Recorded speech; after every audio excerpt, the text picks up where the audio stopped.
하나님 저와 여러분에게 주시는 귀한 말씀입니다. 신약성경 히브리서 9장 27절 말씀입니다. 히브리서 9장 27절 말씀 보시겠습니다.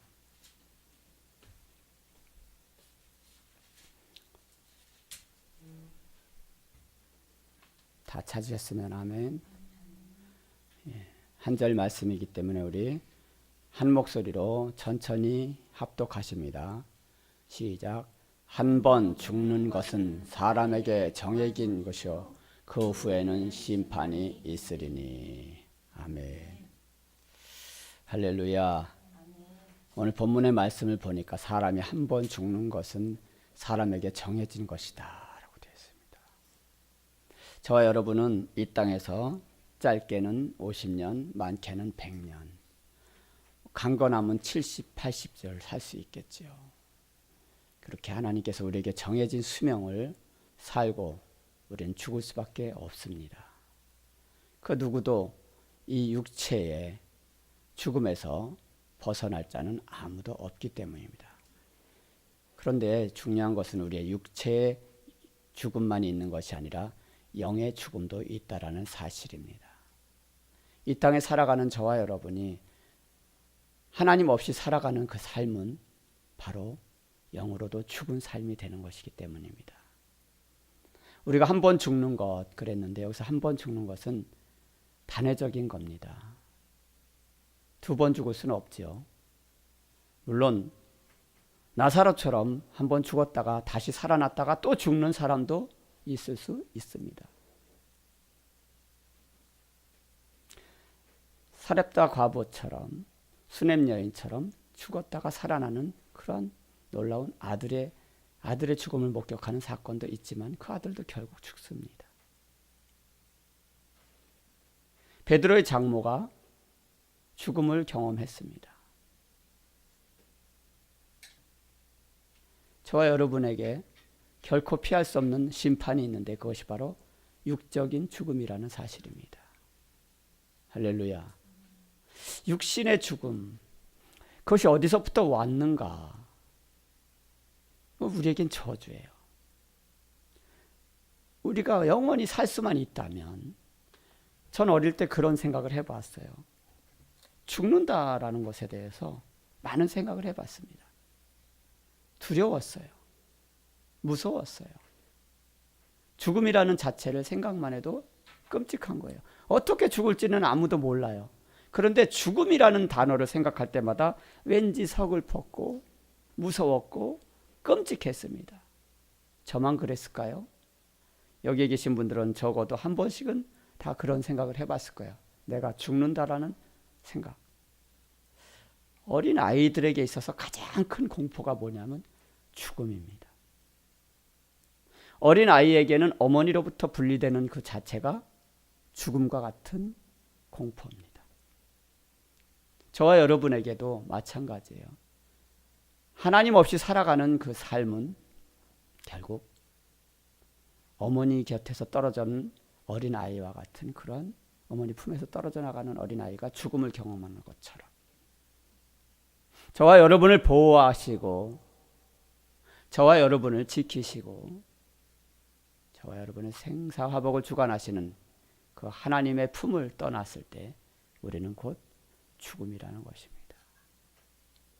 오늘 이와 같이 사람에게 죽는 것은 당연한 것인데 그 후에 육신의 죽음만 있는 것이 아니라는 것입니다. 육체의 죽음만 있는 것이 아니라는 것입니다. 반드시 그 후에는 심판이 따른다라는 사실입니다. 오늘 히브리서 기자는 바로 이 한 절의 말씀을 통해서 저와 여러분에게 우리가 삶의 목적과 삶의 의미, 삶의 목표를 제시하고자 이 말씀을 기록한 줄로 믿습니다. 히브리서 9장 1절부터 같이 보십니다. 첫 언약에도 섬기는 예법과 세상에 속한 성소가 있더라. 예비한 첫 장막이 있고 그 안에 등잔대와 상과 진설병이 있으니 이는 성소라 일컫고 또 둘째 휘장 뒤에 있는 장막을 지성소라 일컫나니 금향로와 사면을 금으로 싼 언약궤가 있고 그 안에 만나를 담은 금 항아리와 아론의 쌍난 지팡이와 언약의 돌판들이 있고 그 위에 속죄소를 덮는 영광의 그룹들이 있으니 이것들에 관하여는 이제 낱낱이 말할 수 없노라. 이 모든 것을 이같이 예비하셨으니 제사장들이 항상 첫 장막에 들어가 섬기는 예식을 행하고 오직 둘째 장막은 대제사장이 홀로 1년에 한 번 들어가되 자기와 백성의 허물을 위하여 드리는 피 없이는 아니하나니 성령이 이로써 보이신 것은 첫 장막이 서 있을 동안에는 성소에 들어가는 길이 아직 나타나지 아니한 것이라. 이 장막은 현재까지 비우니 이에 따라 드리는 예물과 제사는 섬기는 자를 그 양심상 온전하게 할 수 없나니 이런 것은 먹고 마시는 것과 여러 가지 씻는 것과 함께 육체의 예법일 뿐이며 개혁할 때까지 맡겨둔 것이니라. 아멘. 오늘 제사에 대한 부분, 성막에 대한 부분, 성소에 대한 부분, 지성소에 대한 부분에 대해서 오늘 히브리 기자는 9장에서 1절부터 10절까지 말씀하고 있습니다. 중요한 내용이 있어요. 여기에 보면은 지성소라는 단어가 나옵니다.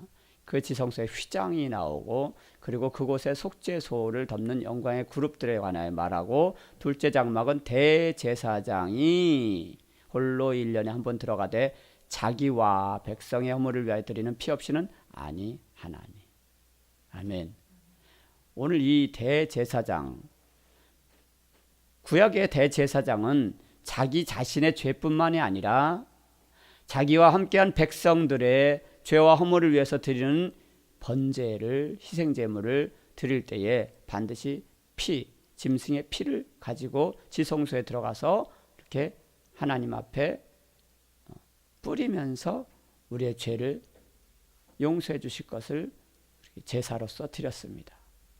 그곳에 5절에 있는 것처럼 속죄소를 덮는 영광의 그룹들이 있었는데 그곳에 휘장을 거두면 그곳에 지성소가 있었다라는 것입니다.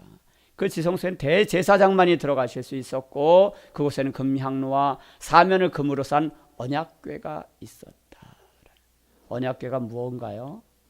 그것은 바로 하나님의 말씀 10계명이 들어있는 거예요.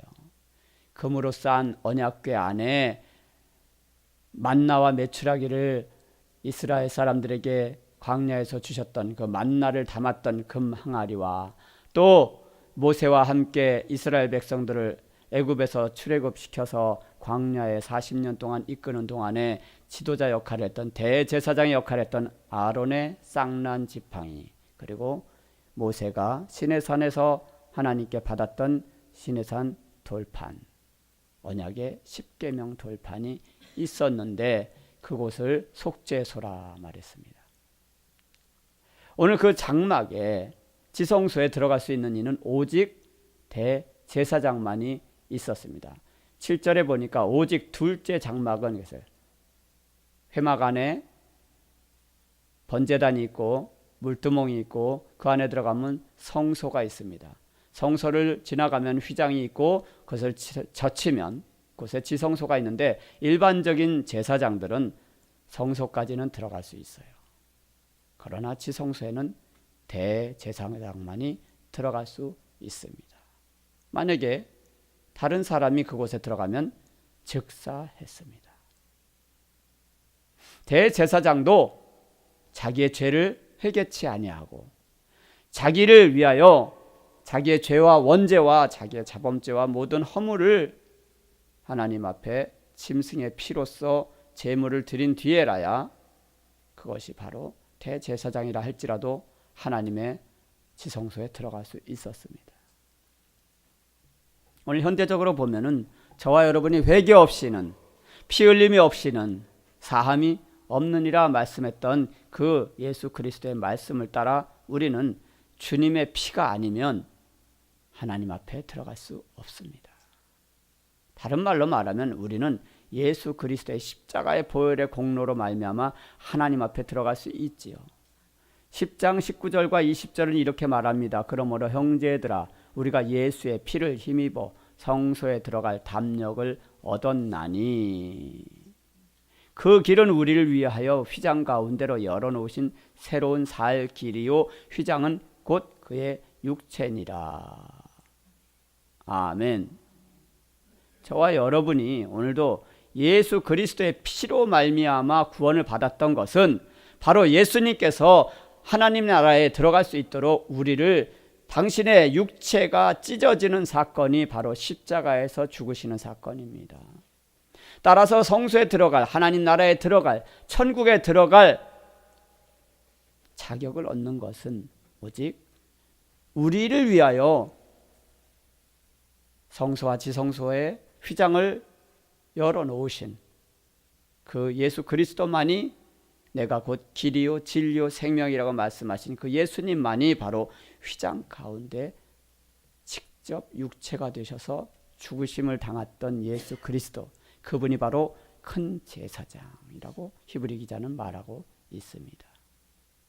저와 여러분은 오늘 이 번제로 또 속죄제로 하나님 앞에 드려서 날마다 예수 그리스도의 몸을 힘입고 그분의 제사에 힘입어서 그분의 죽으심에 힘입어서 우리가 거룩함을 덧입는 줄로 믿습니다. 히브리 기자는 10장 10절에서부터 이렇게 말합니다. 이 뜻을 따라 예수 그리스도의 몸을 단번에 들이심으로 말미암아 우리가 거룩함을 얻었노라. 아멘.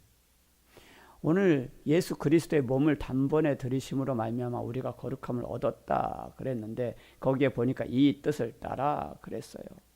이 뜻이 뭐냐 이거죠. 이 뜻은 10장 1절부터 나와 있습니다. 율법은 장차 올 좋은 일의 그림자일 뿐이요 참 형상이 아니므로 해마다 늘 드리는 같은 제사로는 나오는 자들을 언제나 어떻게 온전하게 할 수 없느니라. 율법으로는 저와 여러분이 아무리 하나님 앞에 노력을 해도 온전해질 수 없다라는 겁니다. 우리는 완전한 존재가 될 수 없어요. 우리는 불완전한 존재예요. 우리의 삶 속에서 날마다 생각하는 것이 항상 악합니다. 저와 여러분이 입술로 생각으로 몸으로 짓는 죄가 태산과 같기 때문에 613가지의 계명, 하나님 주신 율법의 말씀으로 잣대로 들이대면 저와 여러분은 모두 다 저주의 대상일 뿐입니다. 심판의 대상일 뿐입니다. 구원받을 리가 하나도 없어요. 우리가 아무리 하나님 앞에 예수님을 찬양하고 하나님을 찬양하고 경배하고 예물을 들고 나와서 황소를 드리고 하나님 앞에 거창하게 깨끗하게 옷을 입고 거룩한 제사장의 옷을 입고 나온다 치더라도 그가 설사 목사라 할지라도 예수님의 공로가 아니면 우리는 하나님 앞에 용서받을 수 없습니다. 해마다 늘 드리는 속죄제, 거기에 대해서 우리는 온전해질 수 없다라는 사실을 히브리 기자는 말하는 것입니다. 그렇지 아니하면 섬기는 자들이 단번에 정결하게 되어 다시 죄를 깨닫는 일이 없으리니 그랬어요. 만약에 그 자리에서 하나님께서 죄를 용서해 주신다면 우리는 내가 죄를 용서받았구나, 이제는 나는 하나님의 심판을 면하고 구원을 받을 수 있구나 라는 착각을 하게 되기 때문에 언제나 그 제사는 반복해서 드릴 수밖에 없다는 것이죠. 어찌 제사 드리는 일을 그치지 아니하였으리요. 3절에 보니까 그러나 이 제사들에는 해마다 죄를 기억하게 하는 것이 있나니 그랬어요. 해마다 죄를 기억하게 하는 죄, 바로 이 속죄죄입니다. 이는 황소와 염소의 피가 능히 죄를 없이 하지 못함이라. 수많은 염소를 드리고 황소를 드리고 양을 드려도 그 저와 여러분의 죄는 결국 없어지지 않는다는 사실이에요. 5절 같이 보십니다. 그러므로 주께서 세상에 임하실 때 이르시되 하나님이 제사와 예물을 원하지 아니하시고 오직 나를 위하여 한 몸을 예비하셨도다 그랬어요. 하나님께서 저와 여러분의 제사와 예물을 원하지 아니하신다라는 사실이에요. 왜요? 죄가 많기 때문이에요. 날마다 우리는 죄를 짓기 때문이에요. 저와 여러분 날마다 생각이 항상 악하기 때문이에요. 하나님을 생각하지 아니하고 예수님의 십자가를 생각하지 아니하고 언제나 우리는 늘 자기 자신의 무엇을 먹을까, 무엇을 마실까, 무엇을 할까, 어떻게 하면 더 즐거울까, 내 육체를 위하여 어떻게 하면 더 쾌락을 즐길까, 낭만을 즐길까, 내가 하고 싶은 것, 가고 싶은 곳, 먹고 싶은 것, 듣고 싶은 것만 들으려고 하기 때문입니다. 따라서 오늘 예수님께서는, 하나님은 말씀하십니다. 내가 제사를 원하지 아니한다. 저와 여러분이 항상 경건하지 못하고 거룩하지 못하고 항상 우리가 타락한 인생으로 살아갈 때에 하나님은 우리가 아무리 예배를 드려도 받지 아니하신다는 사실이에요. 그럼 어떻게 해야 됩니까? 어떻게 해야 우리가 하나님께 죄를 용서받을 수 있을까요?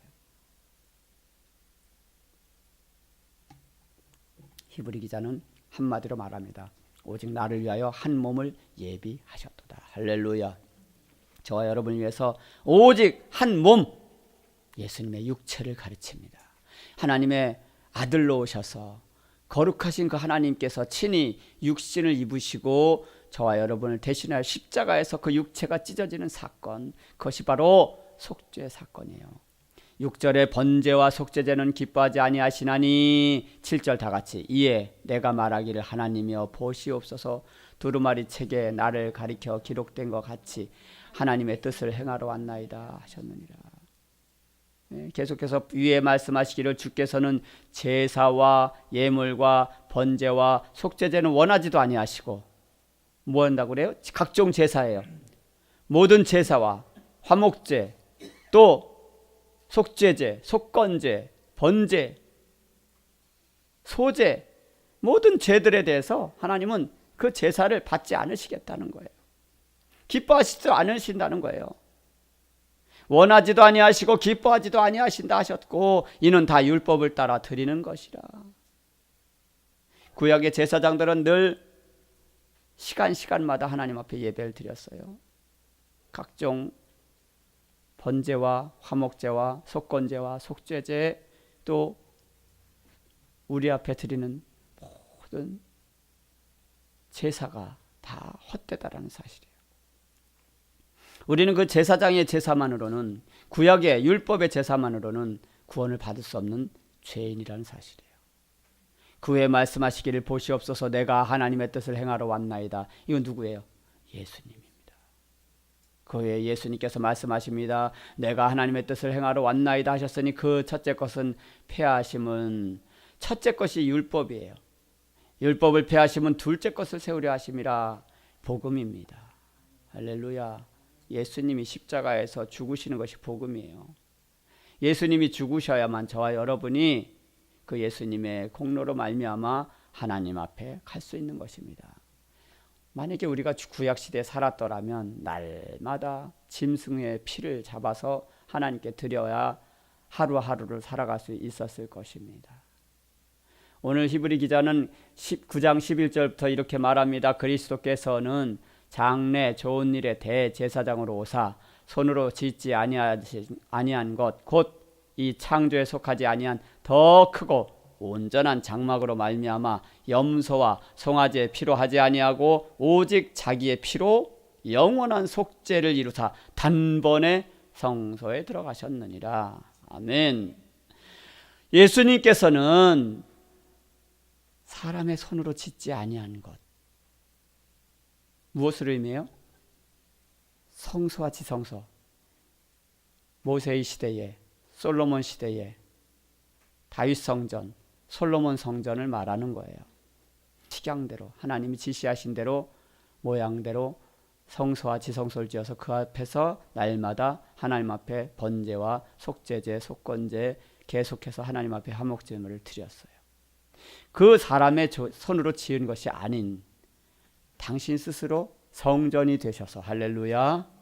그분이 성전이 되시고 지성소가 되셔서 이 창조에 속하지 아니한 더 크고 온전한 장막이 되셨어요. 할렐루야. 하늘 예수님께서 스스로 장막이 되셔서 이제는 짐승의 피가 아닌 오직 12절 중반을 보십니다. 오직 자기의 피, 누구의 피예요? 예수 그리스도의 피로 영원한 속죄를 이루사 단번에 성소에 들어가셨다라는 사실입니다. 그러면서 다시 염소와 항소의 피와 및 암송아지의 죄를 부정한 자에게 뿌려 그 육체를 정결하게 하며 거룩하게 하거든. 14절 시작. 하물며 영원하신 성령으로 말미암아 흠없는 자기를 하나님께 드린 그리스도의 피가 어찌 너희 양심을 죽은 행실에서 깨끗하게 하고 살아계신 하나님을 섬기게 하지 못하겠느냐. 아멘. 중요한 말씀이 나옵니다. 하나님께 드린 그리스도의 피, 이것은 어떻다는 거예요?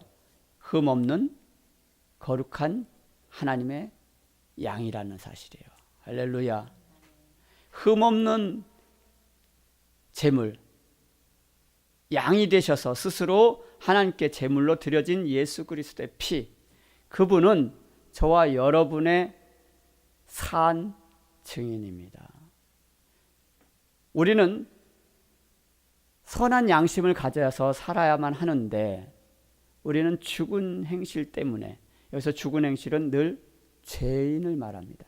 저와 여러분의 삶 속에서 늘 거룩하지 못한 부분, 우리의 삶이 살았다고 하나 살아있지 못하고, 저와 여러분이 늘 악한 생각에서 나오는 모든 육체의 본성을 따라 살아가는 행실을 바로 히브리 기자는 죽은 행실이다라고 말하고 있어요.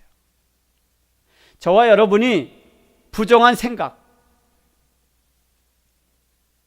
저와 여러분이 늘 원망 불평하고 탐욕스럽고 자기밖에 뭘 알지 못하고 하나님 없이 살아가는 그러한 악한 생각을 바로 죽은 행실에서 나온다라는 사실이에요.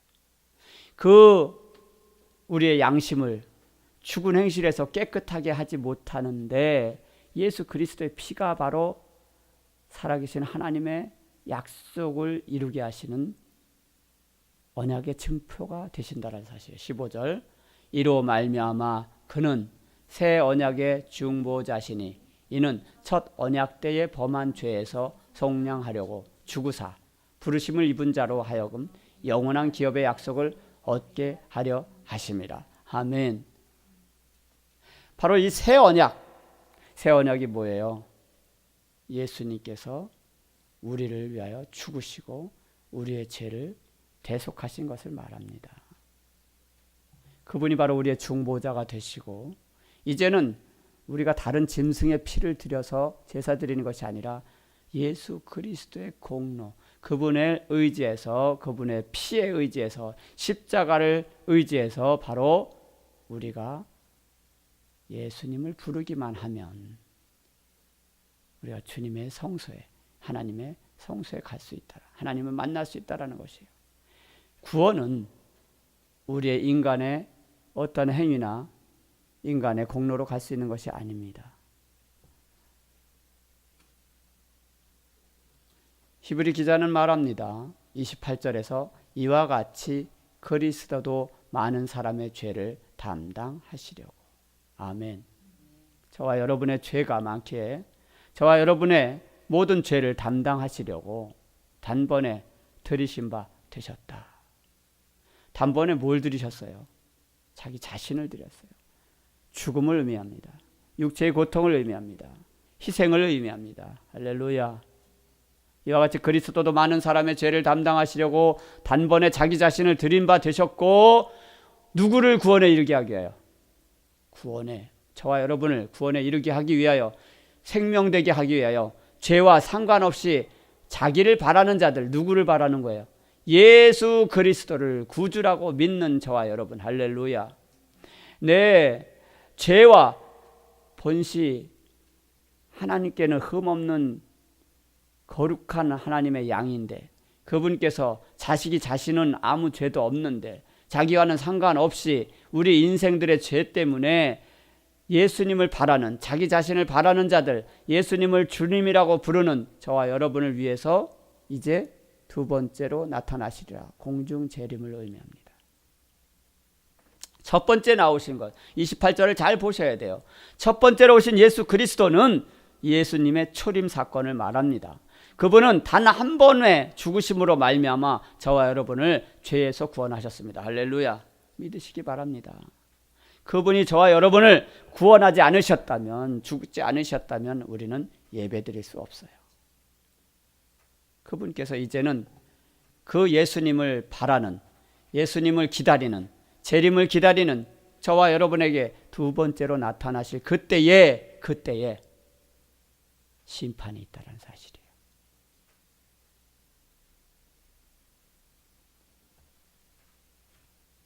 (23절부터) 봅니다. 9장 23절. 그러므로 하늘에 있는 것들의 모형은 이런 것들로서 정결하게 할 필요가 있었으나 하늘에 있는 그것들은 이런 것들보다 더 좋은 제물로 할지니라. 그리스도께서는 참 것의 그림자인 손으로 만든 성소에 들어가지 아니하시고 어디에 들어가셔요? 바로 그 하늘에 들어가사 하나님 보좌 우편에 앉으셨다라는 사실이에요. 이제 우리를 위하여 하나님 앞에 나타나시고 대제사장이 해마다 다른 것의 피로써 성소에 들어가는 것 같이 자주 자기를 드리려고 아니하실지니. 예수님은 다른 제사장들처럼 해마다 날마다 하나님 앞에 죽으실 필요가 없어요. 단번에 죽으심으로 말미암아 하나님 나라에 들어가셔서 하나님 보좌에 우편에 앉으셔서 지금도 우주 만물을 통치하시고 다스리시고 죄를 심판하시는 하나님의 심을 믿으시기 바랍니다. 그리하면 그가 세상을 창조한 때부터 자주 고난을 받았어야 할 것이로되 이제 자기를 단번에 제물로 드려 죄를 없이 하시려고 세상 끝에 나타나셨느니라. 아멘. 세상 끝에 나타나셨대요. 오늘 예수님께서 단번에 제물로 우리를 대신해서 십자가에서 죽으심으로 우리의 죄와 허물을 다 없이 하시려고 악하고 음란한 세대에 오셔서 십자가에서 죽으셨다는 사실이에요. 그 사실을 믿는 저와 여러분이 이제 한 번 죽는 것은 틀림없습니다. 그러나 그 후에 죽음 이후에 심판이 있는데 바로 백보자 심판을 의미합니다. 한 번 죽는 것은 정해진 법인데 이제는 피 흘림이 없은즉 사함이 없느니라 말씀하신 것처럼 모든 사람이 예수 그리스도의 피로서 정결하게 되어야 될 줄로 믿습니다.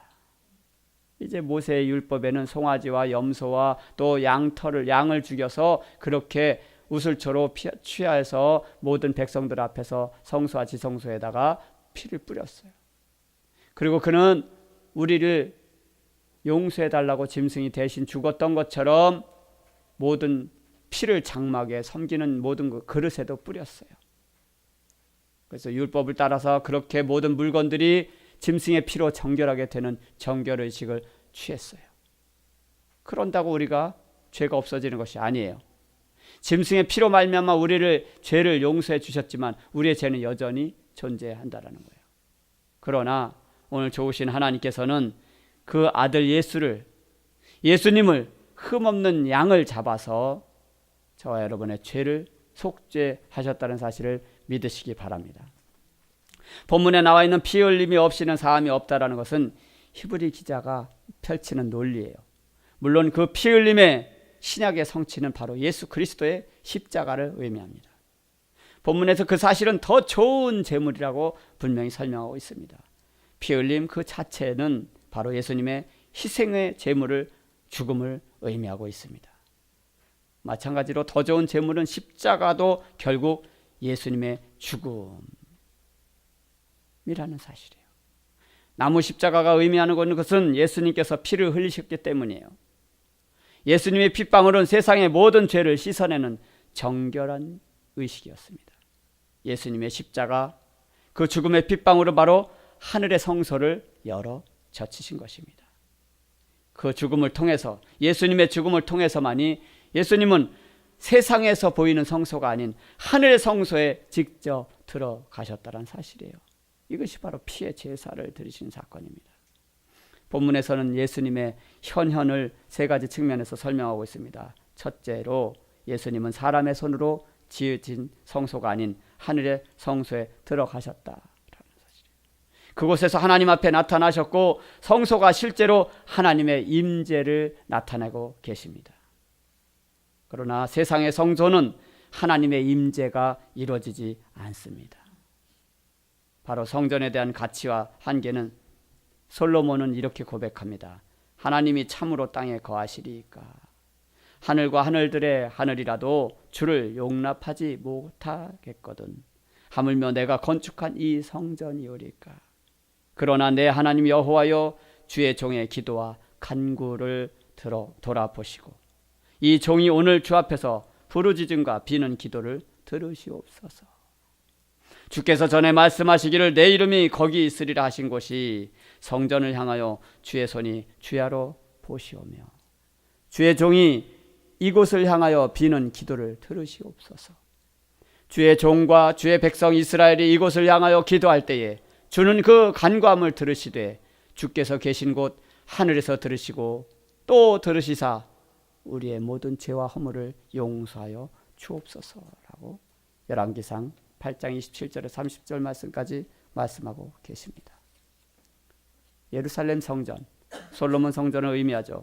그 화려함에 감탄할 겨를도 없이 솔로몬은 성전 봉헌식에서 이렇게 자기 자신이 지은 성전이 보잘것없고 초라하다라는 고백을 드림으로써 이 땅에 거하는 성전은 그야말로 세상에 있는 성전은 하나님의 임재가 불가능함을 알고 있었습니다.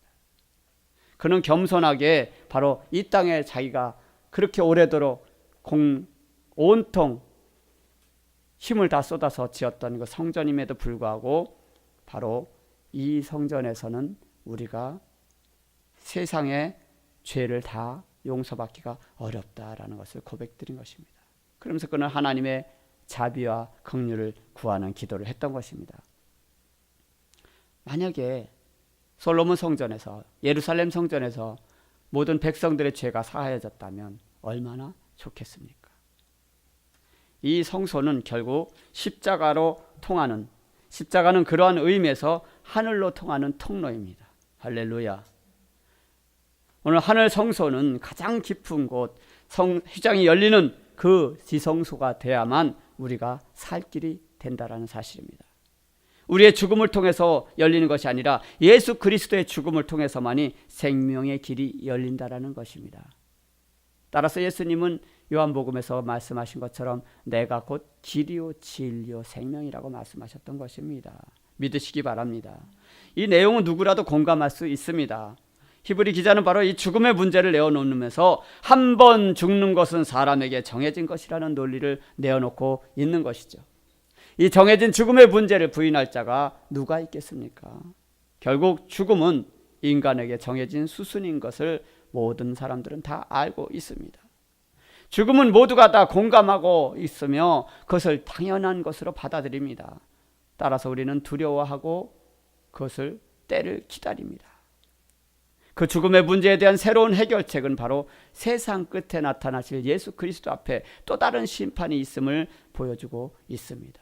누가 나타나십니까? 바로 하나님의 아들로 이 땅에 오셔서 당신이 제물로 되시고 속죄 제물로 드려졌던 그 예수 그리스도께서 바로 제사장이 되셔서 대제사장이 되셔서 하늘문을 열어 젖힌다라는 사실이에요.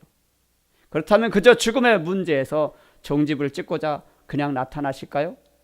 히브리 기자는 바로 그것을 이야기하는 것입니다. 한 번 죽는 것은 사람에게 정해진 것이요 그 후에는 심판이 있으리니.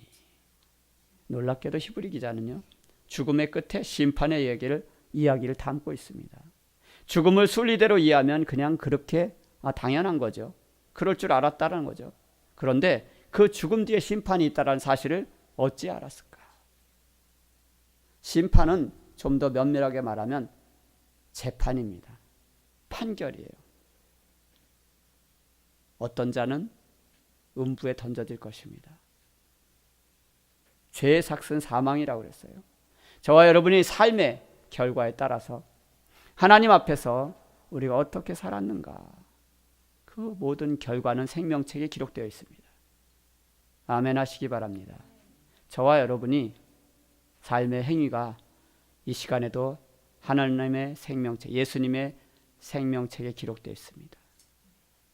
회개치 아니하면, 예수님 앞에 우리의 모든 죄와 허물을 용서해달라고 회개치 아니하면 그 생명책에 있는 죄는 지워지지 않습니다. 따라서 재판장이 그 판결문을 읽을 때는 인간들이 무슨 죄를 지었는가 낱낱이 그 판결문을 읽어 내려갑니다.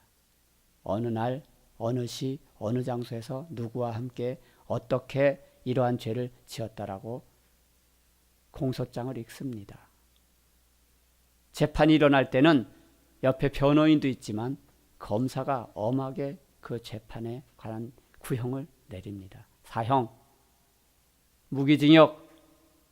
그런데 말이죠, 우리 하나님은 무기징역이 없어요. 그냥 사형이에요. 사형이냐 무죄냐 둘밖에 없어요. 다른 말로 말하면 죽음이냐 생명이냐, 다른 길은 없어요. 두 가지 길밖에 없다라는 사실이에요. 그런데 이 판결은 어떻게 이루어질까요? 바로 순전한 믿음으로만 구원을 받습니다. 할렐루야. 우리가 무슨 일을 하며 어떻게 살았느냐, 이것은 바로 오직 믿음에 달렸다는 거예요. 믿었느냐 믿지 않았느냐, 예수 그리스도의 십자가의 피를, 그분의 공로를, 그분의 은혜를 우리가 믿었느냐 그렇지 않겠느냐, 그 믿음을 가진 자가 과연 우리가 어떻게 살아야 되느냐, 예수 그리스도를 믿는 믿음이 있느냐 없느냐 그것만으로 판결을 하십니다. 믿음이 있다고 하는 모든 성도들에게, 교인들에게 거짓 믿음을 가졌던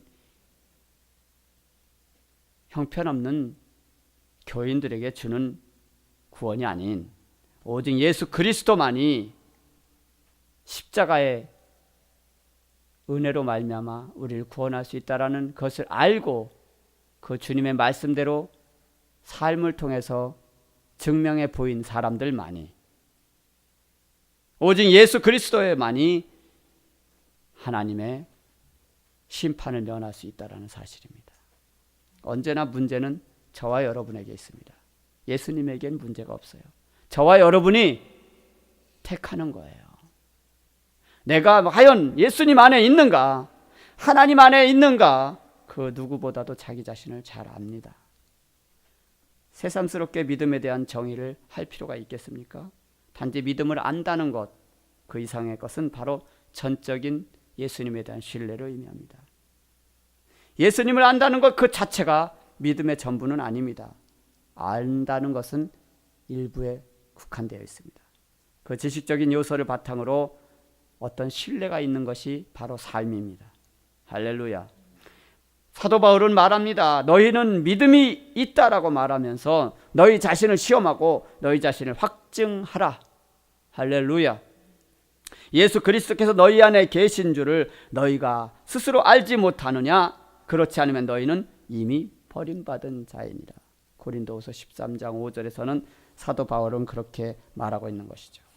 저와 여러분, 이제 모든 제사의 선결 조건은 피 흘리신 예수 그리스도의 공로이심을 믿으시기 바랍니다. 예수님께서 하늘 성전에서 지금 이 시간에도 하나님의 보좌 우편에 앉으셔서 오른손에 생명책을 들고 기록하고 계십니다.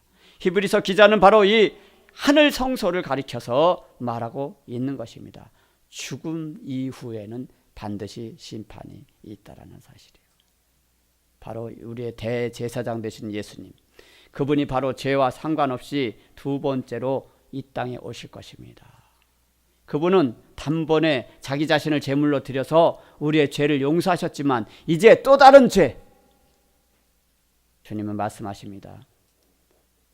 내가 너희의 행위를 이미 다 알고 있다. 여러분 두렵고 떨리지 않습니까? 코람데오라고 말합니다. 하나님 앞에서 저와 여러분의 생각, 마음, 말하는 거, 행동하는 거, 예배 드리는 거, 다 감찰하고 계십니다. 어제 부흥회가 있었어요.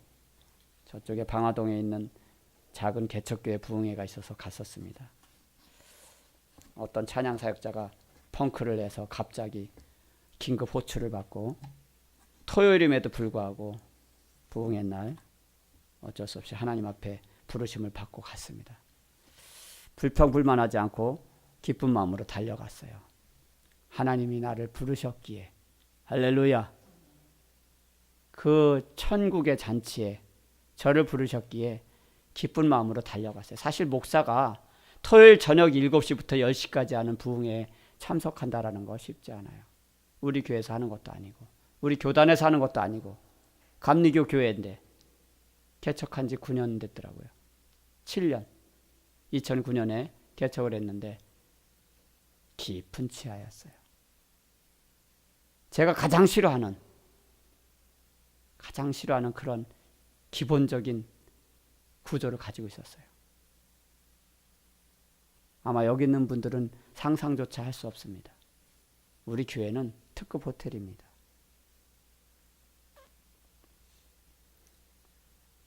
어제 심 권사님께 잠깐 말씀을 드렸는데 만약에 우리 교회가 그렇다면 누가 찾아오겠는가? 지하도 보통 짚은 지하가 아니었어요. 건물도 엄청 낡았어요. 이건 화장실로 올라가는데 거의 천국의 계단 수준이에요. 밖에서 들어가는 출입문 따로 있고 화장실은 내부 예배당 강단 옆으로 올라가는 왼 쪽문이 하나 있는데 그리 올라가는데 완전 장독대 올라가는 기분이에요. 불을 켰는데도 굴러 떨어질 것 같아요. 우리 장재희 사모님이 화장실을 갔다 오셨는데 나는 몰랐어요. 갔다 오더니 오줌 뭐 터지는 줄 알고 참았대요. 저는 물을 하도 많이 마셔서 찬양 인도라고 통성기도를 한 30분 했더니 목이 말라서 물을 되게 먹었어요. 화장실이 그렇게 멀고 험한지 모르고 얼떨결에 올라갔다가 내려오는데 야, 여기서 사는 사람들은 도대체 어떨까? 화장실에선 찌릿내가 진동을 합니다. 아무리 청소를 해도 환기가 안 돼 있으니까. 아주 낡은 옛날 건물이기 때문에 깊은 토굴 같은 데를 찾아가서 화장실이라고 미로 찾기 해서 들어갔더니 세상에 불편하다. 지하에 앉아서 예배를 드리는데요. 감신대 설교학 교수님이 오셔서 젊은 목사님이 설교를 하시는데 요한복음 4장 말씀을 가지고 하시더라고요. 19절부터 26절 이하의 말씀을 가지고 하는데 바로 예배에 대한 부분이었어요. 예배의 대상이 누구신가? 바로 예수님이라는 거예요. 우리를 구원하실 이도 예수님이시고, 할렐루야. 우리의 예배를 받으실 대상도 예수님이시고, 우리를 심판하실 이도 예수님이시라는 거예요. 그곳에 앉아있는 내내 거의 3시간을 앉아있는데 제가 오죽하면 양복 위에다 파카를 걸쳐서 다시 입었어요. 지퍼를 채웠어요. 삭신이 쑤셔요. 앉아있으니까. 이 지하에서 그 음산함이 올려나오는데 난로도 안 켰어요. 뼛속이 애려옵니다. 곰팡내가 진동을 하는데요. 머리가 띵띵 아파요. 찬양하려는데 재치기가 나오고 목구멍이 아파서 찬양을 못 부르겠어요. 애따 모르겠다 죽게 아님 살기지. 조용건 집사님이 베이스 뚱땅거리고 치고 장재희 사모님이 키보드를 힘차게 보혈 찬송을 불러가면서 30분을 넘게 찬양을 하고 통성기도를 밀어붙였어요. 조금 불을 붙였더니 제일 연세가 많은 할머니가 눈물샘이 초창기에부터 터졌어요. 시작부터 울기 시작하시더라고요. 대성통곡을 하시더라고요. 강사 목사님도 눈시울이 빨개서 앉아 계시고 뒤에 담임 목사님도 저보다 훨씬 젊으시던데 눈시울이 빨갛고 전도사님은 여자 전도사님 계신데 계속해서 울면서 눈물을 닦아가면서 그 사모님이 젊어요. 우리 장재희 사모님보다 훨씬 젊은데 우울증이 오래됐대요. 재정적으로 너무나 어려워서 그 환경에서 7년이라는 시간 동안 벗어나지 못하고 제대로 해놓은 게 한 개도 없어요. 음향은 쩔어붙어서 잘 만져지지도 않아요. 반주기를 손을 대니까 끈적끈적 달라붙는데 말도 잘 안 들어요. 키보드는 있지도 않고 가사를 넘겨가면서 그 말도 안 듣는 미가엘 반주기를 가사를 넘겨가면서 찬송을 부르는데 야, 이거 진짜 예배가 이렇게 드려도 되는 것인가. 한 10여 명 앉아 있었어요. 많지도 않아요. 명색이 부흥회인데 강사 목사님 포함해서 10여 명이더라고요. 뜨겁게 찬양하고 뜨겁게 기도하고, 그리고 강사 목사님이 참 말씀을 잘 전하시더라고요. 은혜가 있었습니다. 그리고 제목 3분씩 5분씩 이렇게 교회를 위해서, 목사님을 위해서, 또 그 지역을 위해서, 그곳에 참석한 모두를 위해서, 가정을 위해서, 자녀들을 위해서, 가족들을 구원을 위해서, 질병과 물질의 문제를 위해서 계속 통성기도를 시키시더라고요. 저도 여러분들을 놓고 기도했어요. 우리 성도교회를 놓고 기도했어요. 제 자신과 제 자녀들을 놓고 기도했어요. 이 지역에 있는 많은 영혼들을 놓고 기도했어요. 얼마나 부르짖었는지 아마 그곳에서 제일 목소리 큰 사람이 제가 아니었을까 싶어요. 목이 다 쉬었어요. 그렇게 뜨겁게 기도하고 교회 오니까 11시가 넘었어요. 당연히 사례비도 없어요. 하나님 감동 주셔서 주머니에 있는 거 다 털어드리고 왔어요. 하나님 앞에 드리고 왔어요. 목사님이 민망했던지 다음에 연락드릴 테니까 꼭 만나자고, 식사라도 같이 하자고. 강사 목사님이 설교 중에 말씀하시는 걸 보니까 재정적으로 엄청나게 어려운 것 같아요. 오죽하면 사모님이 우울증이 그렇게 깊어졌을까. 얼굴에 써 있어요. 환자라고. 장재희 사모님이 그래요. 그 사모님을 보는 순간 눈물이 나서 예배를 어떻게 드리는지도 모를 만큼 기도하는데 계속 눈물이 흐르더라고. 어쩐지 찬양하는데 반주하면서 눈물을 줄줄 흘리더라고. 난 또 내가 찬양을 잘 불러서 그런 줄 알았지.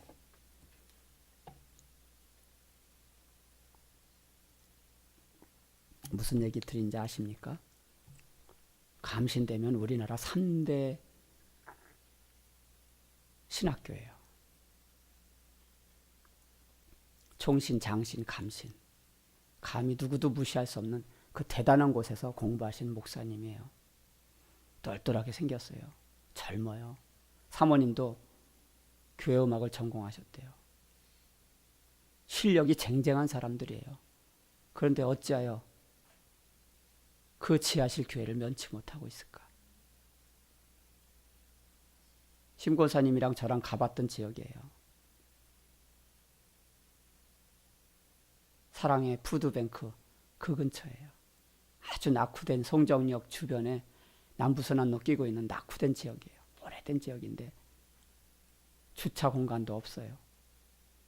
저 같으면 그곳에 개척 안 했을 거예요. 그곳에 기도원이 있었다고 하던데, 기도원 자리를 인수했다고 하던데 권리금을 400달라고 그랬대요.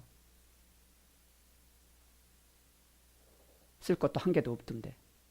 제가 보기엔 쓸만한 거는 뒤에 매달려 있는 TV 한 대밖에 없더라고. 강대상 크리스타라고. 무엇을 깨달은지 아십니까? 정말 하나님은 저와 여러분에게 주시는 이 은혜, 성도교회에 부어주시는 그 축복, 할렐루야, 감사하시기 바랍니다. 물론 제가 제일 감사했어요. 하나님 감사합니다. 이런 목사님도 계신데, 이런 사모님도 계신데, 이런 성도들도 있는데, 제가 물었어요.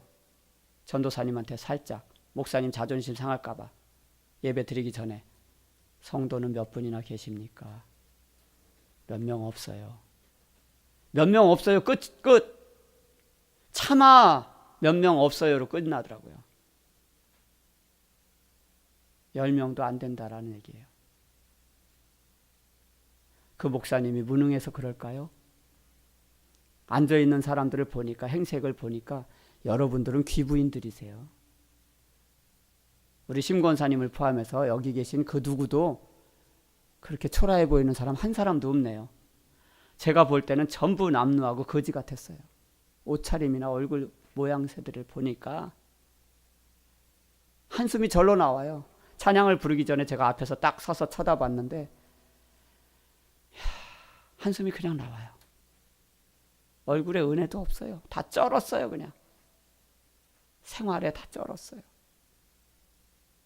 그들이 어떻게 사는지 저는 몰라요. 목사님부터 시작해서 성도들의 얼굴이 다 찌들었어요.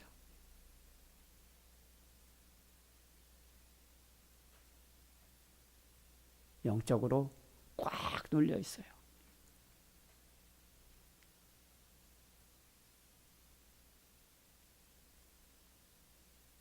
여러분, 우리 교회가 할 일이 많습니다. 이 지역에서 영혼 구원이 먼저겠지만 정말 도와야 할 사람들 많습니다. 우리 교회가 우리보다 더 못한 교회를 도와야 되지 않겠습니까? 우리들보다 더 살기 힘든 사람들 도와야 되지 않겠습니까? 가난하고 못 배우고 병들고 영적으로도 무지한 사람들, 또 그렇게 7년씩 때로는 10년씩 지하실에서 몸부림을 쳐도 부흥이 안 되는 그런 교회들, 그래서 사모님이 목사님이 우울증이 걸리는 그런 환경에 있는 교회들 도와야 되지 않겠습니까? 전 어저께 너무 마음이 아팠어요. 할 수만 있다면 내가 있는 것을 다 드리고 싶었어요. 목사님 힘내시라고, 사모님 힘내시라고 손잡아드리고 그냥 나왔어요. 차마 목사님 수고하셨다고 기름값 한 푼도 못 주는 그 모습을 보면서 힘들긴 되게 힘든가 보다.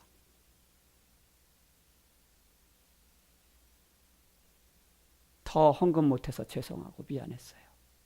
여러분, 하나님을 사랑한다고 하면서 인색하면 안 되잖아요. 하나님을 사랑하고 주님을 사랑한다고 하면서 교회를 사랑한다고 하면서 인색하면 안 되잖아요. 진짜 지갑 다 털어드리고 왔어요. 많은 금액은 아니었지만 제가 오늘 주일날 그래도 감사헌금이라도 드리려고 준비했던 것 그 교회 다 드리고 왔어요. 아버지, 더 드리지 못해서 죄송해요. 여기 목사님, 사모님 힘내시라고 더 드리고 싶은데 이것밖에 없네요. 드리고 왔어요. 아침에 여기서 제가 어제 밤새 이 자리에서 잠을 자면서도 계속 기도했어요. 새벽에 일어나서 또 몸이 피곤했지만 또 엎드려서 계속 기도했어요. 주 안에 있는 나에게 딴 근심이 있으랴. 십자가 밑에 나아가 죄짐을 빌었네. 우리가 주님 앞에 모든 것을 내려놓았을 때 주님은 기뻐하십니다. 그 주님이 우리를 축복하십니다. 우리가 공중재림하시고 이후에 우리의 심판을 하실 심판장으로 오실 예수님, 그분 앞에 우리가 할 수 있는 것은 최선을 다해서 그분을 섬기는 거예요. 예배 드리는 거예요. 그분의 말씀대로 살아 드리는 거예요. 예수님의 피로 말미암아 구원받았던 저와 여러분이 드릴 수 있는 건 오직 예배밖에 없어요. 기도하시기 바랍니다. 주님 감사합니다. 오늘도 피 흘림이 없은즉 사함이 없느니라 말씀하셨던 주님, 그 주님의 말씀이 오늘도 우리 안에 못이 박히고 생명이 되기를 원합니다. 사람이 한 번 죽는 것은 정해진 순서이나 그 후에는 반드시 심판이 있다라고 말씀하신 오늘 본문의 말씀처럼 아버지, 우리의 삶이 믿음의 안에서 거룩한 하나님의 성전으로 살아가기 원합니다. 아버지, 내 삶이 그릇되이 살아서 그 생명책에서 지워지는 일이 없도록 아버지 하나님 우리를 붙잡아 주옵소서. 오직 예수 그리스도의 피가 우리를 깨끗하게 하시고 십자가의 공로로 말미암아 우리가 구원받았던 것을 감사하며 날마다 하나님 앞에서 우리를 육신을 쳐서 복종시키고 우리의 죄와 허물을 다 주님께 맡기고 날마다 주님의 기쁨이 될 수 있도록 우리가 삶이 예배가 되게 하여 주옵소서. 신령한 제물이 되게 하여 주옵소서. 그래야 우리의 예배 가운데 임마누엘 함께 하사 하늘 보좌를 버리시고 이 땅에 친히 오셔서 우리를 대속하신 그 주님 앞에 오직 찬양과 경배만 올릴 수 있는, 감사만 드릴 수 있는 우리 모든 성도들 되게 하여 주옵소서. 예수님의 이름으로 기도하옵나이다. 아멘. 370장 주 안에 있는 나에게